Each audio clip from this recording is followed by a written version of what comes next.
Hi everyone, it's me Terry of the Yarn Joy podcast. Welcome back to another video. Well, today is Friday, so it's time for Finish It Friday.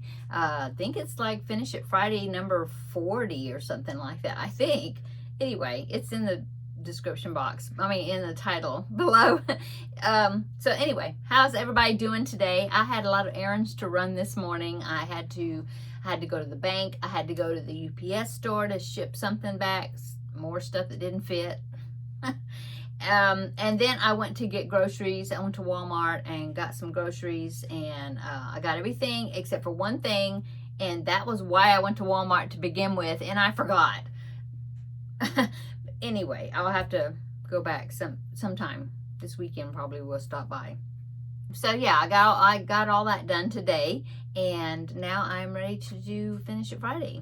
So I did finish.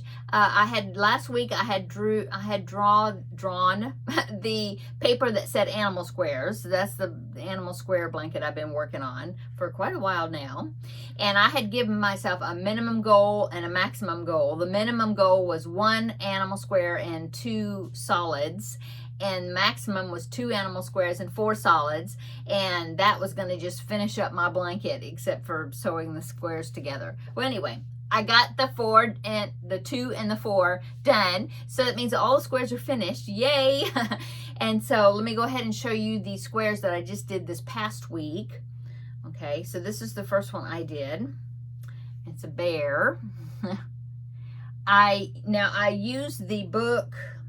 Where is it? This one. The 3D Granny Squares. This one. There's a bear square in there. Right there.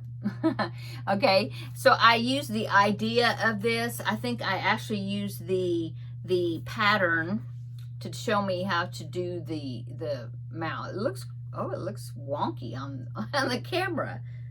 Oh, it is a little bit. My goodness. When I sew pieces on, they always seem to turn out just a little bit off. Okay, so yeah, I used the pattern in that book to get the muzzle part, but everything else I pretty much just winged it. Oh, and the ears, but then I had to increase the stitch count so it would be the same stitch count as the other squares I've been doing. That most of them came from YamsCrafts.com. Something. I'll link it down below in the description box. But I've had to do a few animal squares out of this other book so I'd have enough, but I just used the same stitch count so they'd all match. And so anyway, this is the bear square, and I did do all these squares, these extra ones where I had to stitch on a face. I've been doing a 4-round circle of the same, whatever the main color is, and stitching it on, and that hides my stitching, like where I'm doing the eyes and, stitching on different things, and so you can't see it from the back. And so yeah, I've been doing that to all the animal squares. And so this one is all complete. Okay, so that was my first animal square, and I needed to do one more, and so I ended up doing this one, and I think it actually, let me look at them together. Well, they're sort of the same size. I think this one actually turned out a little smaller, but I'm going with it. So this is the one I did, this lion square, yeah. And so same thing, I use a stitch count for the other squares, so that way this part would be the same. Yeah, I did stitch down the mane so it wouldn't be standing up as much. I stitched it down with this gold color. Yeah. And then the ears, the same, pretty much the same thing. I kind of flattened them down, but pretty much I followed the pattern for the accessories part, in the book. Anyway, same thing in the back. See, I did that circle. Okay, so that's my 2 animal squares. That completes all the animals. And then I needed to do 4 solid squares. So I did that, just solid squares, yeah. And then, yeah, I did lay them out.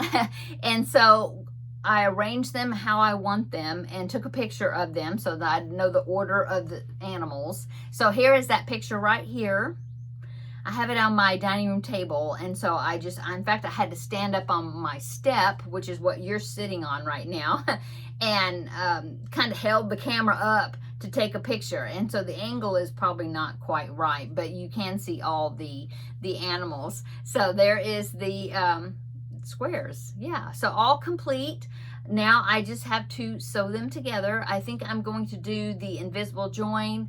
I did that on, can't remember. It was a previous blanket that I did, and I can't remember which one it was, but I did a little tutorial about it where I showed how I sewed them together. So I can put that invisible join tutorial down below in the description box so you can see,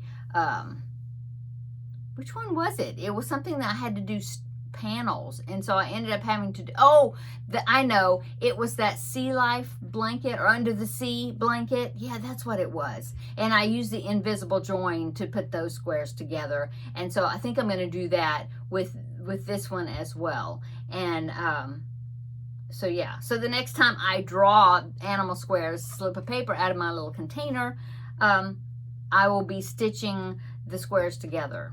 Okay, so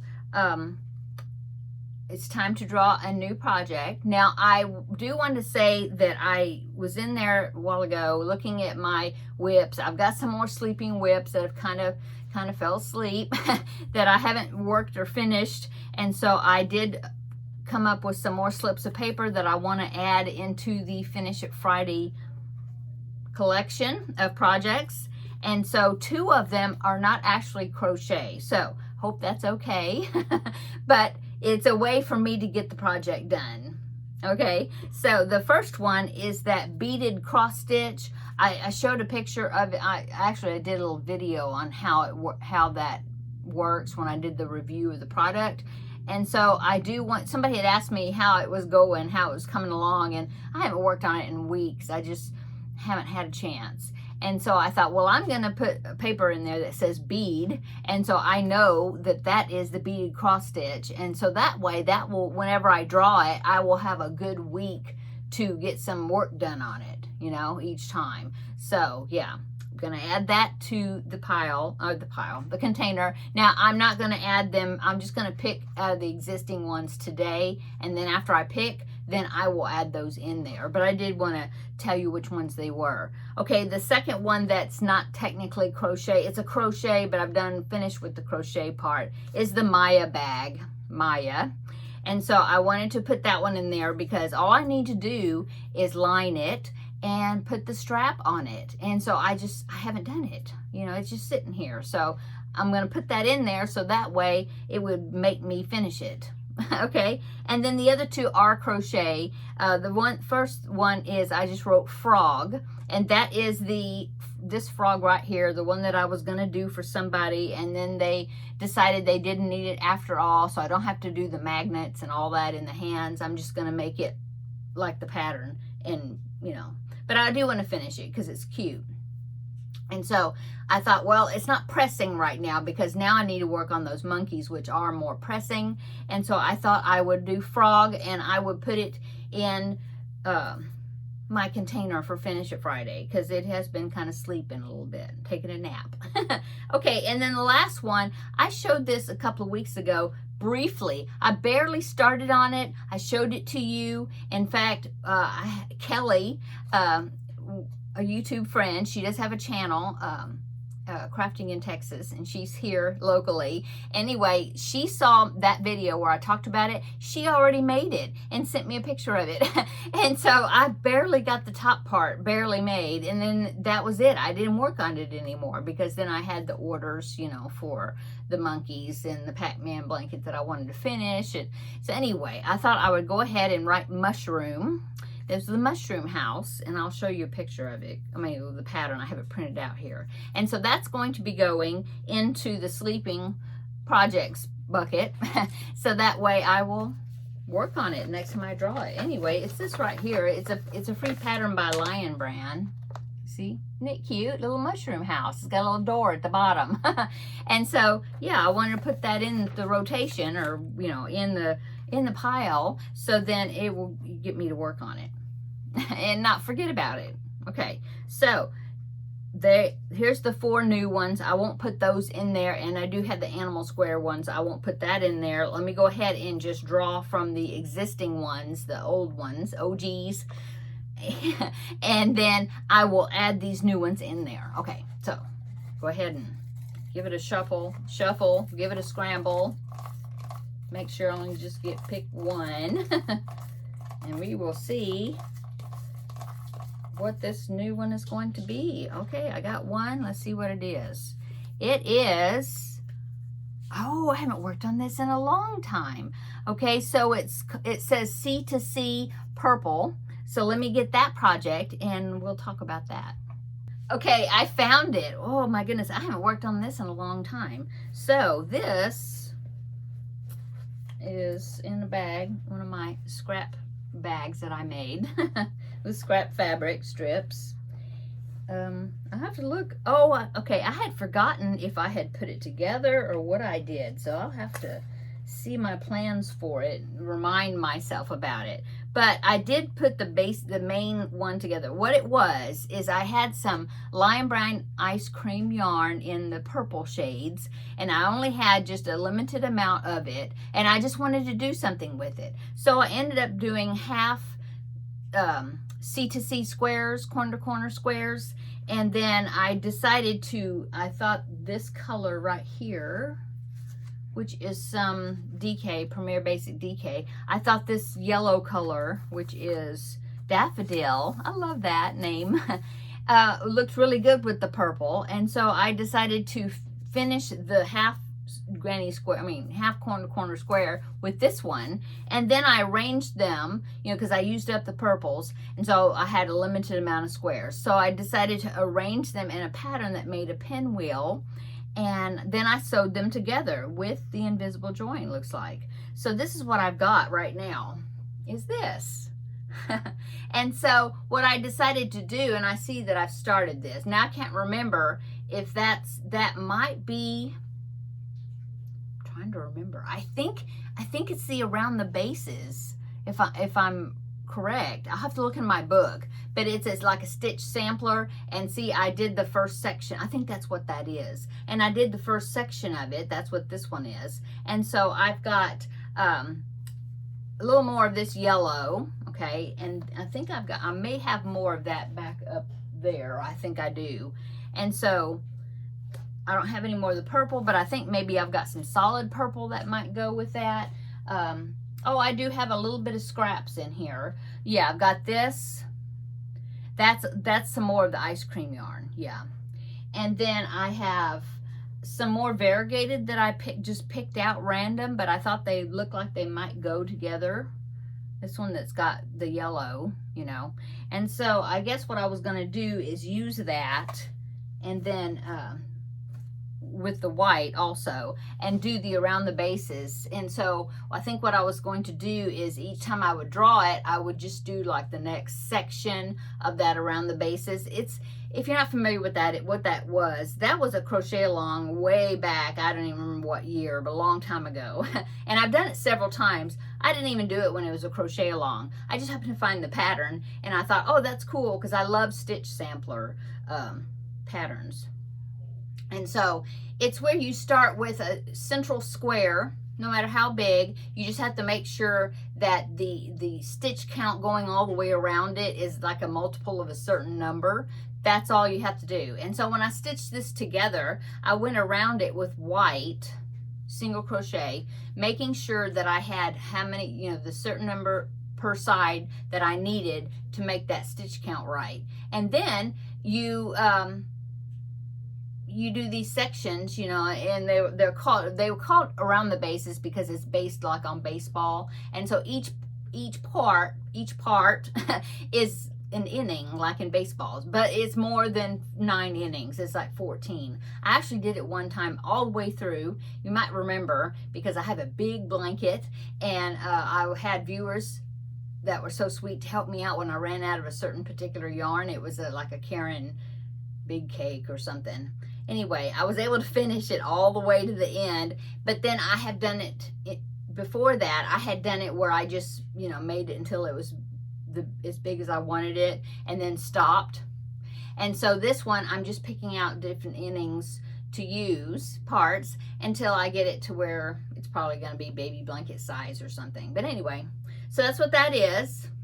And so I believe what I was going to do is that I would do whatever the next part is, which is like, it's usually about 3 or 4 rounds. And that's my requirement for my Finish It Friday. I believe that's what it was. I'll look to make sure, but I believe, because I think I recognize that stitch. I think it's around the bases.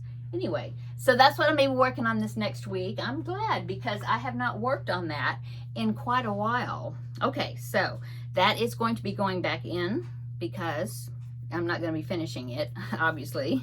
And then my 4 new ones that I just talked to you about, I'm going to go ahead, and the animal square one, because that's got the squares that need to be put together now. They are all going down back into my container, so I've got a good collection of projects possible this now. Okay, well, I did before too, but now we've even got more. Okay, love pop. Okay, so yeah, that's my Finish It Friday. And what I've done today. What am I going to be working on this evening? Well, monkeys, probably. I did do a few of the legs with the yellow one. And I need to do one more arm. Yeah, the yellow part, and then the yellow ears, and then I can start the body and start putting that one together, because I think I've got everything. Oh, and the tail, I gotta make the tail. Anyway, I'm gonna work on that monkey probably tonight. That's the yellow one. And possibly I'll do part of the Tuesday, the blanket bonanza. I want to get started with my assembly line thing I'm gonna do for that, and get some work done on that tonight, probably. Yeah.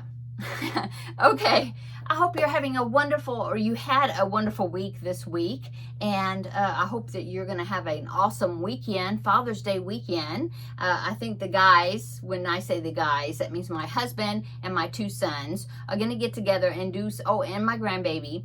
The guys are going to be getting together, I think tomorrow, and for like lunch or something. They're going to do something, and that will be Father's Day for my husband. And then on Sunday, well, my older son is a father, so on Sunday it will be focused on him, with his family, honoring him, and I think maybe his father-in-law on, other side of the family. And then I'm not sure what else. I know I have a gift I'm going to be giving my husband. I gave him part of it today, but I'm going to give him another gift on Sunday. And then we will be getting together and honoring my father-in-law. Yeah, for Father's Day also on Sunday. Yeah. Anyway, it'll be a busy weekend, but very nice and fun and full of family, and yeah. And we need to go to Sam's sometime this weekend to stock up on stuff again. So, busy weekend for me. But come back on Tuesday and I will be, yeah, I might have a review video out before then. We'll have to see. I don't know. It depends on, if I can work it in or not. Besides that, I will see you on Tuesday for Blanket Bonanza, and I'll show you my progress, show you the picture, the colors I picked out for that blanket, and yeah, we'll talk about that then. And then on Wednesdays, Crafting with Friends, I'll let you know what I did, how the weekend went, okay? And yeah, then you know the routine, the rest of the videos. So anyway, I'm going to go. Have a great Father's Day weekend. Happy Father's Day to all those that applies to. And we will see you Tuesday, if not sooner, in the next video. Bye-bye.